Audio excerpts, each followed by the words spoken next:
Kamusta mga anime lovers? Bago magsimula ay shoutout sa ating mga awesome Lodi members Muamu Chup Chup. Nagawang makalabas nila Vegapunk sa Frontier Dome kaya inabangan sila ng mga kalaban. Subalit muling nakuha ni Atlas ang command sa mga Pacifista dahil mas priority nito ang mga Vegapunk kaysa mga Navy soldier. Dahil dito ay winasak ng mga cyborg ang mga sundalo dahil sa utos ni Atlas na ubusin ang Navy. Kaya nakita nila Doberman na papalapit na ang mga ito upang ubusin sila. Nakita ng mga Marine na pababa sila Vegapunk mula sa ulap dahil hinahanap pa rin ng mga ito si Jewelry Bonnie. Dahil dito ay nag-focus si Sanji upang magamit ang kanyang Chicks radar na tagumpay namang nahanap ang lokasyon ni Jewelry Bonnie. Hindi mapaniwalaan ng scientist ang kakayahan ni Sanji, subalit umalis na ang Cook para iligtas ang dalaga. Ang mga Pacifista ay patuloy sa pag-atake at nagtatago lang si Bonnie. Nang biglang may umatake sa kanya na isa palang Vice Admiral na si Pomsky. Pinagbabaril din siya ng mga tauhan nito subalit ginamit nito ang Devil Fruit Power sa baril saka siya tumalon at tinamaan ng mga ito na naging mga kalansay. Pero nasa imagination lang pala nila ang nangyari. Subalit habang tumatakas na si Jewelry ay dumating ang isa pang cyborg na nakokontrol ni Vice Admiral Blowgrass dahil sa Devil Fruit nito at pinag-utos na tirahin siya ng malakas na laser beam kung saan bahagya niyang naalala ang ama, mabuti na lang ay iniligtas siya ni Sanji bago nito matamaan. At pinaliwanag ng Cook na hindi ito ang kanyang ama kaya kailangan niyang tatagan ang loob para hindi sila masawi. Kalaunan ay si Pomsky na naman ang umatake sa kanila ngunit nakaligtas ang dalawa. Pero muling umatake si Bluegrass mabuti na lang ay kinalaban na sila ng mga Pacifista na nasa ilalim ng command ng mga Vegapunk. Saka dumating ang sasakyan at inumbag ng isang cyborg sila Bluegrass kaya napatingin si Bonnie dahil tila pinapatakas sila nito. Nakakulong pa rin sa bula si Coco, samantala inaasikaso nila ang kalagayan ni Robin. Giit ni Stossy na nais niyang magpaiwan dahil meron pa siyang misyon kaya nagpa siya si Edison na samahan ito. Sa labas naman ay naghihintay ng tamang pagkakataon si Saint Saturn.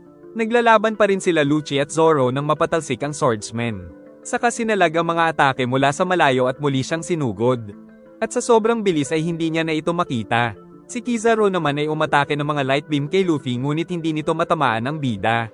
Umatake mula sa likod si Lucci na agad na nasalag agad ni Zoro. At nagbanta si Lucci na wala silang pag-asang makatakas sa Egghead. Kasabay ng pagkilos ni Saint Saturn ay naghanda sa malakas sa pag-atake ang Admiral at pinatamaan si Luffy na hindi na naman nagtagumpay. Habang nangyayari ang mga labanan at kasabay ng pagkahulog ng baso ay nagkaroon ng malakas na vibration na naramdaman ng lahat kaya napatigil sila na naramdaman din ng grupo nila Chopper. Nasaksihan din ng lahat ang pagdilim ng kalangitan na ikinabahala ni Doberman. At dahil ito sa nanlilisik na mga mata ng Elder na ipinag-utos na tumigil ang mga Pacifista na agad na sinunod ng mga ito kaya nalaman nila Vegapunk na nandoon ang isang Elder dahil ito lang ang may mas mataas na authority sa kanila. Mabilis na dumating ang Maladelubyong Elder sa isla at nagkaroon ng mapanganib na pentagram na mula sa kapangyarihan ni Saint Saturn, kasabay ng mga mapaminsalang mga kidlat kaya naligay rin sa panganib ang buhay ng mga sundalo.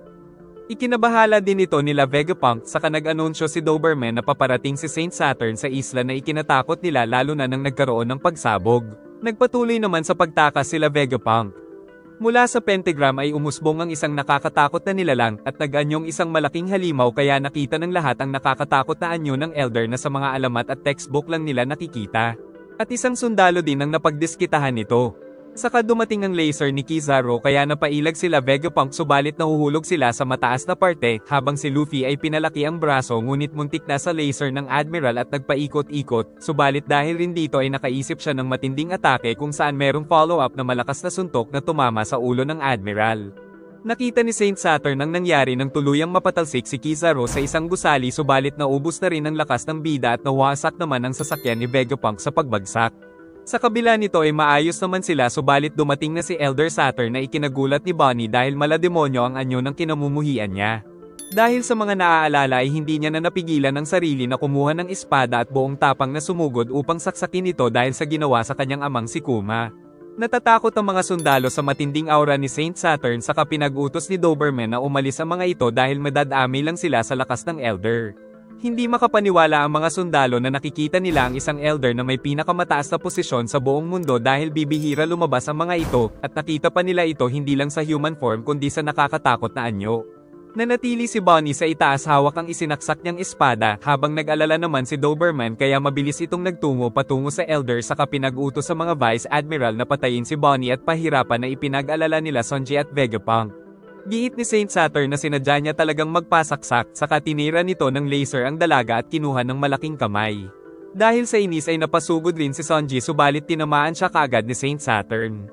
Paghugot pa nito ng espada ay kusang gumaling ang kanyang sugat na ipinagtaka ni Frankie. Saka pinag-utos ni Doberman na hulihin na sila Vegapunk.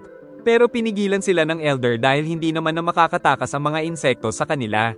Napansin din ni Saturn na tila nagpapanggap lang si Kizaru na hindi makakilos pero ang totoo ay hinihintay niyang makarecover si Luffy. Kaya tatapusin na ito ni Saturn ngunit agad itong sinuntok ni Frankie upang hindi tamaan sa kanya kinuha ang kanyang captain. Dahil hindi daw inaasahan ng Elder na darating dito sila Luffy at Bonnie ay nais niya daw malaman kung makakatakas ba ang mga insekto sa kanila. Nagpasalamat din ito sa mga ambag ni Vegapunk pero kailangan na daw nitong mamatay dahil sa pagrerebelde sa government. Kaya umatake na naman ang Elder patungo kay Luffy. Nang magising si Bonnie ay pinipilit niyang makatakas subalit mas hinigpitan ni Saturn ang kanyang kamay. Tapos nakaramdam sila ng panghihina kaya hindi na sila makagalaw dahil sa aura ni Elder Saturn. Sa kabila nito ay nanggigigil pa rin si Bonnie sa ginawa sa kanyang ama. Sagot ni Saturn na pinanganak kasi si Kuma sa lahi ng mga rebelde kaya naging alipin ito. Dahil dito ay naalala ni Bonnie ang pangarap ng ama na nais nitong maging isang bayani katulad ng alamat na si Nika, the Warrior of Liberation. Tinutukan naman ng mga Vice Admiral ang ulo ni Bonnie habang naaalala nito ang masayang samahan nila ng ama. 47 years ang nakalipas sa Sorbet Kingdom sa South Blue ipinanganak ang malaking sanggol na anak ng mga Buccaneer o yung mga semi-giant. Nag-aalala ang tatay nito pero nangako ang doktor na hindi niya ipagsasabi ang tungkol sa sanggol. 4 na taon nang lumipas ay malaki na si Kuma para sa isang batang 4 years old. Ngunit dumating ang doktor na sinasabing nasundan daw siya ng mga tuta ng world government kaya labis ang pagsisisi nito. Saka pinagbantaan silang kailangan nilang sumama pero pinahirapan muna sila ni Clap. Ngunit nakikiusap pa siya na lang ang kunin dahil siya lang daw ang may dugo ng Buccaneer. Pero dinala pa rin ang kanyang asawa at anak. Kinabukasan ay dinala sila sa Marie Joy upang gawing mga alipin. Kung saan sa murang edad ay nakaranas ng mga matinding paghihirap at pagmamalupit si Kuma sa kamay ng isang kufal na Celestial Dragon. Kaya tanging pag-iyak na lang ang ginagawa nito sa sobrang kalungkutan nang muling makita ang kanyang ama. Subalit nagsinungaling siyang mabait ang kanyang amo para hindi ito mag-alala. Ngunit merong napakalungkot na balita ang ama dahil pumanaw na daw ang kanyang ina kaya dito naramdaman ng batang Kuma ang unang pinakamatinding kalungkutan sa kanyang buhay. Sa kabila nito ay nangako si Clap na darating ang Warrior of Liberation upang iligtas sila. Ito ay ang mandirigma ng katarungan na kinikilala ng kanilang lahi ng mga Buccaneer. Upang magkaroon ng pag-asa ang anak ay sumayaw ito at umawit ng tunog ni Sun God Nika, subalit dahil rin dito ay pinatay siya ng isang Celestial Dragon sa harap ni Kuma. Dumating ang panahon ng hunting season ng mga Celestial Dragon kung saan nagtungo sila sa isang kaharian upang gawing sports ang pagpatay sa mga tao na naninirahan sa God Valley. Nagagalit naman ang hari dahil sa hindi makataong sports ng mga ito. Subalit bigla siyang tinapos ng isa sa mga sikat na Holy Knight na si Saint Fi Garland Garleng. Dahil dito ay magsisimula daw siya sa negative 10,000 points pero ayos lang ito kay Garleng. Dahil sa lakas ay nagawang makatakas ni Kuma. At bukod sa mga tao ay may kasama rin silang mga preso mula sa iba't ibang mga lugar para maraming ma-hunting ang mga Celestial Dragon. Nang malaman nilang nakatakas si Kuma ay ipinag-utos ng mga bantay na hanapin nila ito kung ayaw nilang maunang mamatay. Samantala napaiyak na lang si Kuma dahil sa mga nangyari subalit nahanap na rin siya ng mga kasama sa kulungan na pinipilit siyang bumalik pero ayaw nito dahil mamamatay din naman sila kung babalik sila doon.